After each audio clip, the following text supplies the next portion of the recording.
ایک ایسی دنیا جहां इंसान चांद और मरीख तक पहुंच चुका हो मगर अपने रब से बहुत दूर हो चुका हो। ये वो वक्त होगा जब हक और बातिल में फर्क करना सबसे मुश्किल काम बन जाएगा, और इसी वक्त एक ऐसा फितना जाहिर होगा जिसे देखकर अक्ल दंग और ईमान लर्ज जाएगा। इसका नाम होगा दज्जाल। ये वो जमाना होगा जब नमाज बोझ लगेगी, सच बोलना नुकसान और झूठ बोलना फायदा बन जाएगा। लोग कहेंगे दिल साफ होना चाहिए, अमल की क्या जरूरत है। मसाजिद वैरान होंगी और बाजार आबाद। माँ बाप औलाद को वक्त ना दे सकेंगे और औलाद स्क्रीन को सब कुछ समझ लेगी। इल्म बहुत होगा मगर हुदायत कम।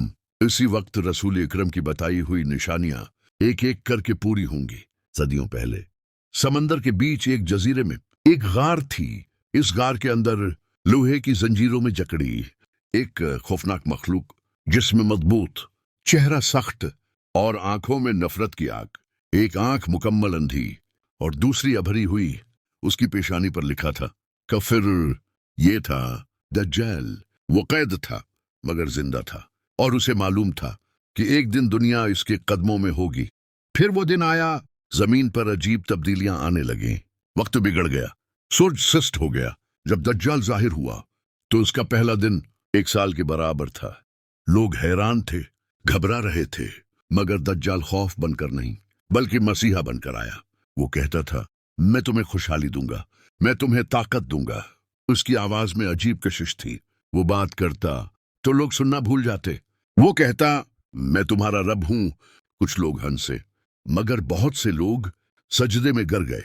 वो ऐसे दिलों को पकड़ता था जो पहले ही खाली थे। दज्जाल के साथ दो चीजें होती थीं, एक आग, एक बाग। वो कहता कि ये मेरी जन्नत है और यह मेरा जहन्नम, मगर हकीकत उसकी अलट थी। उसकी जन्नत असल में जहन्नम थी और इसका जहन्नम असल में नजात। मगर ये बात सिर्फ पक्के ईमान वाले समझ सकते थे। एक गांव जहां सालों से बारिश नहीं हुई थी, लोग भूखे बचे रोते, मगर बेबस। दज्जाल ने कहा अगर मैं बारिश बरसा दूं तो मान लोगे? लोग मान गए। आसमान पर बादल आए, बारिश बरसी, फसलें लहलहा उठी, लोग चीख उठे यही हमारा रब है। इसी हुजूम में एक नौजवान आगे बढ़ा। उसकी आवाज में खौफ नहीं बल्कि यकीन था। उसने कहा तो झूठा है, मेरा रब अल्लाह है। दज्जाल गुस्से से कांप उठा। इसने नौजवान को कत्ल कर दिया। फिर कहा देखो मैं जिंदा करता हूं। नौजवान जिंदा हुआ और मुस्कुराकर बोला अब मेरा यकीन और बढ़ गया है कि तू दज्जाल है। ये सुनकर दज्जाल टूट गया। दज्जाल पूरी दुनिया में घूमेगा मगर दो शहर ऐसे होंगे जहां वो दाखिल ना हो सकेगा, मक्का और मदीना। फरिश्ते तलवारें लिए पहरा दे रहे होंगे। मदीना में जलजले आएंगे और मुनाफिक खुद ही निकलकर दज्जाल के पास चले जाएंगे। दज्जाल 40 दिन रहेगा। पहला दिन एक साल, दूसरा एक महीना, तीसरा एक हफ्ता, बाकी दिन आम।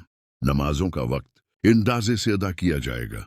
इसी दौरान मक्का में एक शख्स की बियात होगी। वो खुद को लीडर नहीं कहता होगा मगर हालात उसे इमाम मेहदी बना देंगे। वो इम्मत को जमा करेंगे और मोमनों को तैयार करेंगे। फजर का वक्त होगा, नमाज खड़ी हो चुकी होगी। अचानक आसमान से नूर उतरेगा। यह होंगे हजरत ईसा अलैहिस्सलाम। वो फरमाएंगे अमाम तुम करो। दज्जाल भागेगा। लुद के दरवाजे पर हजरत ईसा उसे पकड़ लेंगे। एक नेजा और दज्जाल खत्म। जमीन इंसाफ से भर जाएगी।